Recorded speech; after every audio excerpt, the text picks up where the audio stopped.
주신 은혜에 감사하는 5분 묵상입니다. 오늘 말씀은 사무엘하 13장 15절에서 22절로 죄의 악순환 고리를 단호히 끊어내라는 제목으로 은혜를 나누도록 하겠습니다. 다윗의 가정에서 일어난 이 비극적인 사건은 한 사람의 죄가 어떻게 또 다른 죄를 낳으며 공동체 전체에 영향을 미치는지 보여줍니다.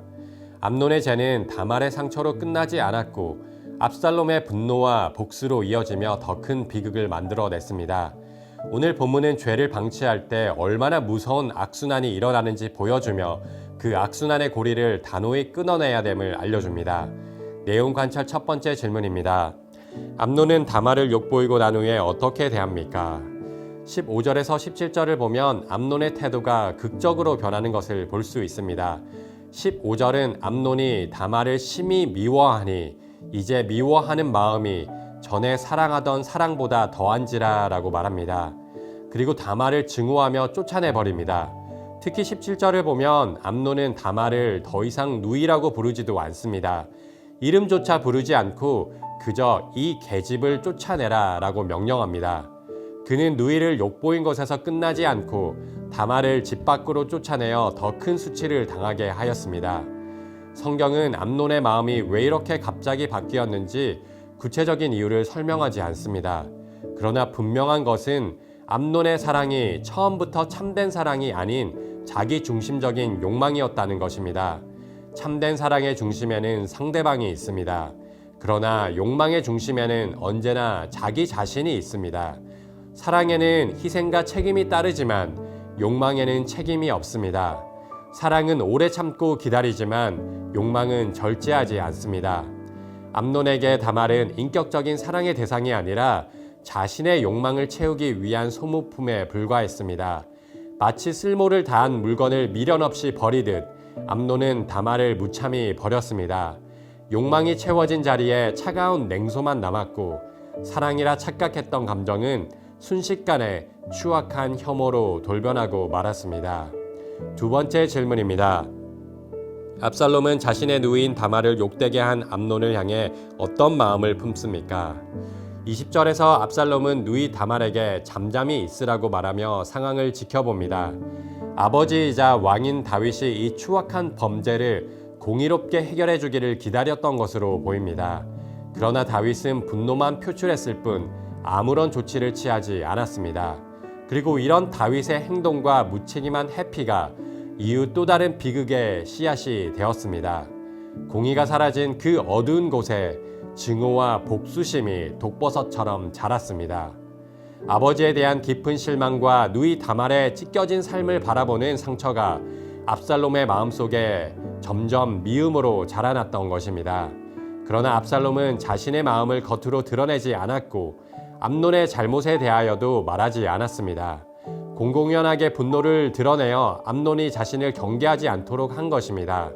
그러나 압살롬의 침묵은 용서가 아니었습니다. 그의 마음속에는 이미 미움의 칼이 있었고 그 복수의 칼을 뽑을 날을 조용히 기다렸던 것입니다. 연구와 묵상입니다. 압살롬은 왜 암논을 미워하면서도 겉으로는 침묵합니까? 아마 처음에는 압살롬도 아버지 다윗이 이 문제를 공의롭게 해결해 주기를 기대했던 것으로 보입니다. 그러나 다윗은 암논을 징계하지 않았습니다. 히브리어 구약 성경을 헬라어로 번역한 70인역 성경은 그 이유를 다윗이 맏아들 암논을 사랑했기 때문이라고 설명합니다. 아버지 다윗이 왕위 계승 1순위였던 장자 암논을 편애하며 비호하였기에 압살롬이 나서 문제를 해결하기 쉽지 않았을 것입니다. 결국 그에게 남은 유일한 선택은 발톱을 숨긴 채 때를 기다리는 것이었습니다.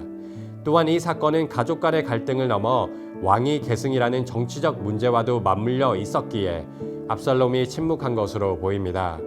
이후 암논을 죽이고 반란을 일으킨 압살롬의 행보를 보면 그의 마음속에 단순한 증오와 복수심뿐만 아니라 권력에 대한 야망과 정치적 계산도 있었음을 짐작할 수 있습니다.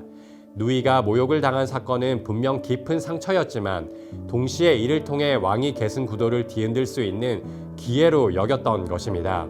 이 사건을 빌미로 왕위 계승 1순위였던 이복형 암논을 제거하면 자신이 왕좌에 오를 수 있는 명분이 생겼기 때문입니다. 겉으로 누이의 슬픔을 위로하며 침묵하는 듯 보였지만 압살롬의 내면에는 권력을 향한 욕망과 치밀한 정치적 계산으로 요란하게 요동치고 있었던 것입니다. 느낀 점입니다. 압살롬이 암논에 대한 분을 품게 됨으로써 죄가 새로운 죄를 낳는 악순환의 씨앗이 되었다는 것을 보며 무엇을 느낍니까? 죄에 대해 단지 분노하고 그 죄를 바로잡지 않은 채 방치한다면 결국 더 큰 혼란과 분열을 낳고 죄의 악순환이 반복됩니다. 다윗이 아버지로서 암논을 진정 사랑했다면 아들을 책망하고 징계했어야 합니다. 공의로운 사랑으로 죄를 바로잡아 회개하도록 이끌어야 했습니다. 그러나 다윗은 아버지로의 책임을 다하지 못했을 뿐만 아니라 왕으로서 공의를 세워야 할 심판자의 역할도 실패했습니다. 그 결과 압살롬이 그 자리를 대신하려 한 것입니다. 압살롬은 스스로 심판자의 자리에 서서 암논을 죽였습니다. 또한 이후 왕의 자리를 노리는 반란을 일으킵니다. 공의가 바로 서지 못한 자리에 분노가 자리 잡았고 그 분노를 동기로 악을 바로잡으려 하면 오히려 더 큰 악이 나타나게 됩니다. 그런 삐뚤어진 정의는 또 다른 가해자를 만들고 또 다른 죄를 낳으며 폭력과 복수의 악순환을 불러옵니다. 말씀에 대한 우리의 결단과 적용입니다. 죄를 바로잡는 과정이 어렵고 그로 인해 관계가 흔들리는 것처럼 보일지라도 그 고통을 회피해서는 안 됩니다. 굶은 상처를 그대로 두면 점점 더 깊이 썩어 들어가듯 죄를 방치하면 더 큰 죄로 이어지게 됩니다. 따라서 죄가 더 자라 또 다른 죄를 낳기 전에 우리는 단호하게 죄의 악순환의 고리를 끊어야 합니다.